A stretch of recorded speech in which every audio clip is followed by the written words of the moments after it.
and Kevin Odom, who's our Director of Emergency Management and Crisis Response. First, Dallas Fire Chief Justin Ball. Good afternoon, everybody. I'm Fire Chief Justin Ball. Yeah, I'll just give you a brief update. So as you all know, yesterday afternoon, there was a gas leak at this apartment complex, and crews arrived, got situated, and right before making entry, the building blew up. The multi-alarm fires were put on the structure, and search and rescue. A lot of heroics were performed by Dallas Fire Rescue that the end result would be lives saved. Many people were in the complex, also the adjacent complex. So right now, searching is complete. The apartment that exploded, there was 23 units total. 19 were inhabited by families. We have 3 people that are deceased, and to our knowledge, everyone's accounted for. Now, you know, we've done every search capability. We've gone through the urban search and rescue team. We've had search dogs and cadaver dogs out there searching, and we've suspended the search at this time. We've had nobody show up saying our family member's missing. We're not at liberty to put out any names, as first off, we're not 100% certain. Second, we don't put out names until all their next of kin is notified. The fire is under investigation. Our department and federal agencies are working together for the investigation. So we would not speculate on what we feel may have started the fire, because as we know, it doesn't always end up that way. So we would rather not speculate at this time and wait until we get the final result of the investigation. So I'll be available for questions right after Mr. Odom speaks. Thank you. Thank you, Chief, and everybody for being here. Kevin Odom, I'm the Director of Emergency Management and Crisis Response here at the city. I want to talk briefly about the 2 items we took care of yesterday, and then the 4 objectives we set for today. So yesterday, our team responded out here with our command truck. You might have seen it right here on the road behind me. We had two locations that we were serving. So first was supporting DFR and their efforts at the incident site. I want to recognize and thank some of our peer departments, particularly Code Compliance, Sanitation Services, and Dallas Water. They provided heavy equipment to fire rescue officers to be able to do some of the early cleanup and search through the debris. Those are some of the non-traditional partners that we use in complex incidents like this. The second location we operated out of last night was the high school here behind us. Definitely want to thank DISD and everybody associated with Adamson High School. They were tremendous hosts. We set up very quickly a site for family reunification and assistance. Over the several hours we were in the building, we came in contact with 19 different family units across 2 different properties that were affected by this incident. We ended up with 10 of those families going to a nearby hotel. They're still there now. And we have staff working with their long-term housing. I'll speak to that further in just a second. There were 3 family units at nearby hospitals. I believe we're down to 2 now, 1 soon to be discharged. And we'll make sure they have safe housing in the immediate term once they are discharged. We got everybody that needed a place to stay last night to a hotel by about 9:30 last night. So we shut down the school, but we did provide other means that if there were any families overnight or individuals associated with any of the affected properties, where we could get them placed overnight as well. We did not receive any phone calls or reach out since last night from people looking for any sort of hotel shelter or any other form of arrangement on that.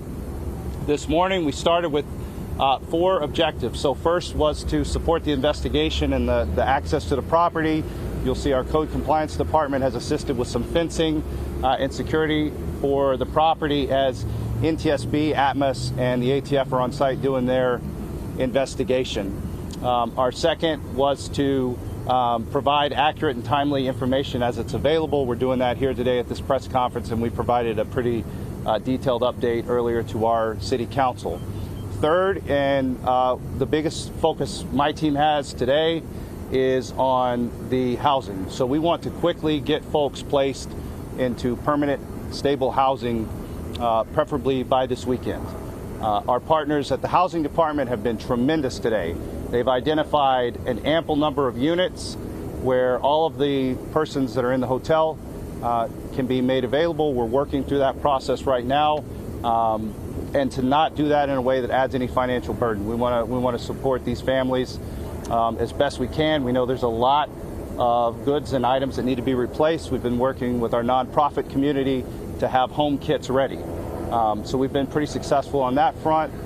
On the other front is donations. So we have had a number of organizations in this immediate area that we want to recognize and thank for collecting donations overnight, making those available to the families.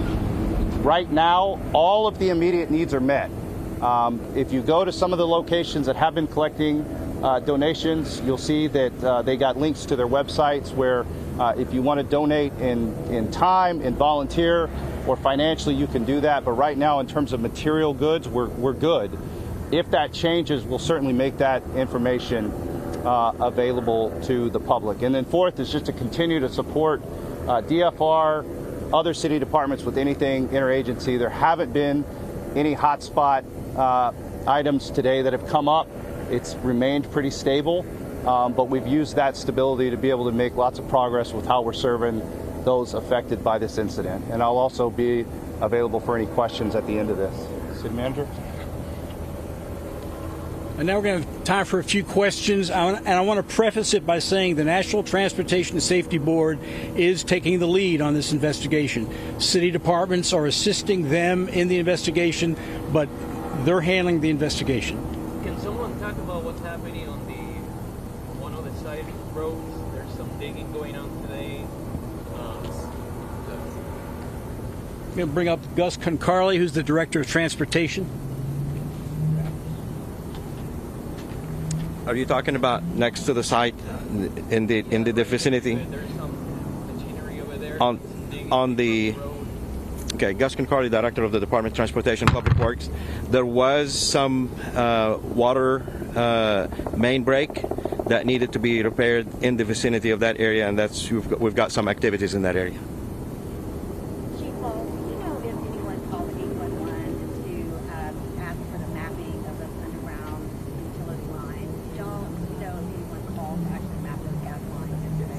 Yeah, I wouldn't be able to answer that at this time. That wouldn't be my department. I'll try and get that information for you, though. Could any of the other here answer that question? Do you know Rick? That's going to your question, or Rebecca, is going to be answered by the National Transportation Safety Board. Has anyone from the city talked to the crew that was working there yesterday prior to the explosion? Could you repeat that? Has anyone from the city talked to that company that was doing the work there?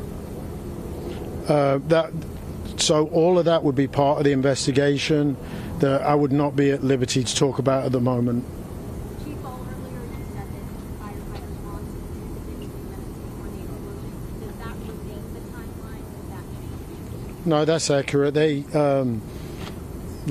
when the call came in, they took 2 minutes to get here, and you must understand that there's safety protocols.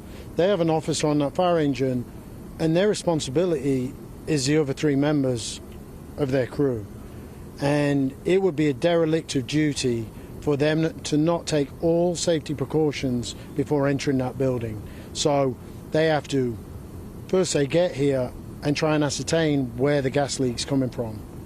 Then they have to find a hydrant, get a permanent water supply, and get their protective equipment on.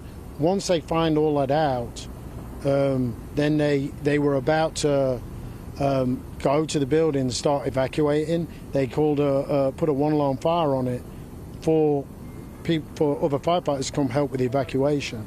For them to do anything any sooner, the outcome would have ended up the same, with the addition of them being injured or could even be fatalities. So they did what is appropriate for their position. Okay. Time for one more question. One more question. We have transfer the name. One more question. Can you talk about like where we are now? Like what's the process going on right now with the fire department and Yeah. So, I said search operations, we're done. And so now it's just partnering with federal agencies to ascertain the cause of the explosion. And we'll let you lot know as soon as we have that information. It would just be really unprofessional for us to speculate at this time without having the facts. Are you confident that? All right. Thank you very much. Are at the number that you stated still, like no more will be found? I'm confident, but I would not say without a shadow of a doubt. Okay. Thank you. Appreciate it. Thank you. Been listening in on a live press conference, about 10 minutes or so here in the making, right outside the El Ricardo apartments, about a block and a half away. The big takeaways from this, first of all, you heard NTSB as now the lead investigative agency, and your first thought may be, wait a second, that's transportation and airplanes and trains. What's with that? They also, if you don't know, investigate anything involving pipelines. So that, obviously we're talking gas here, is the reason NTSB will take the lead. We heard from Kevin Oden, Office of Emergency Management in Dallas. 10 families in a hotel right now. They're going to be there for the moment. The city is working to help them with long-term housing. Everybody had a place to stay who lived in this building last night as of about 9:30 last night. So that's good news.